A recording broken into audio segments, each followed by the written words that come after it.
Good morning, children. Pranam. So, today we are going to continue the chapter 5. So, little part is remain.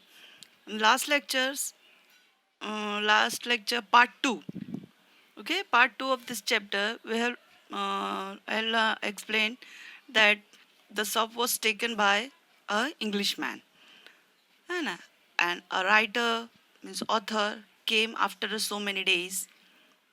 Okay, let's we continue. Ah, he said, poor old man, strive himself slow, starvations, मतलब भूखे रहना. The doctor called it. You see, he went work in a such a way, जिस तरह से काम करते, would keep the shop on, कि दुकान चलती रहे उनकी, wouldn't have a soul touch his boots, except himself. देख मतलब बूट इतने अच्छी क्वालिटी के होते थे जो मतलब दिल को छू जाए, आत्मा को छू जाए, जो अपने आप से खुद ही बनाते थे. When he got an order, जब भी उनको ऑर्डर मिलता था, took him such a time, इतना टाइम मतलब वो लेते थे. पीपल वोंट वेट, बड़ा अब बूढ़े हो चुके थे, टाइम ज़्यादा लगता था, अकेले ही काम करते थे. ही लॉस्ट एवरीबडी, धीरे धीरे उनके जो भी ग्राहक थे वो सब चले गए. मतलब वो इंग्लिश मैन जिन्होंने दुकान ले ली थी वो ऑथर को कह रहे. And there he did sit going on and going.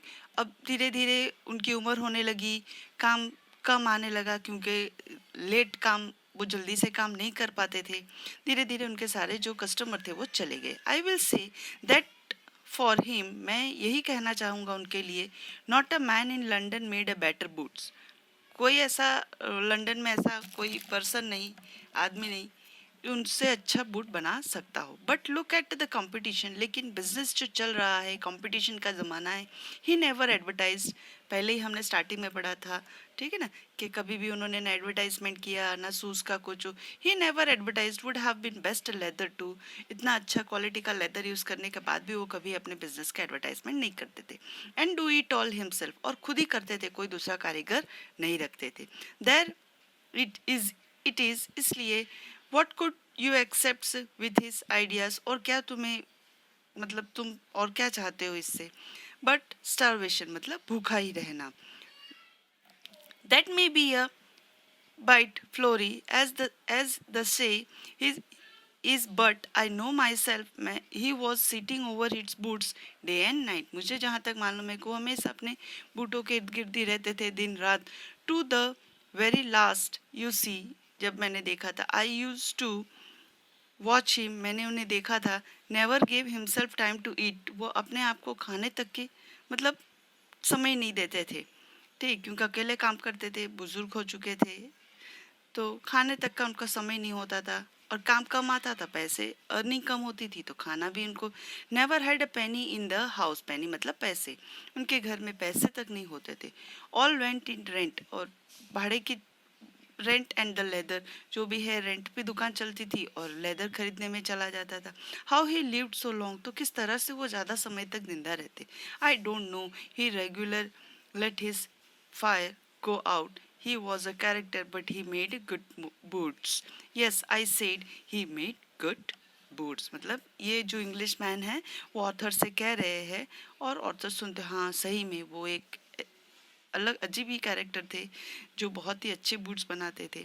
उनके जैसा और कोई बूट्स नहीं बना सकता था. तो इतने से ही अपना चैप्टर बाकी था. John's Galsworthy simplified and embrace. ठीक है, ये जो क्वेश्चन आंसर से मैंने ऑलरेडी आप लोगों को भेज दिया है, आई थिंक आप लोगों ने लिख लिया होगा. ठीक, तो टोटल 5 चैप्टर्स वे कंप्लीटेड.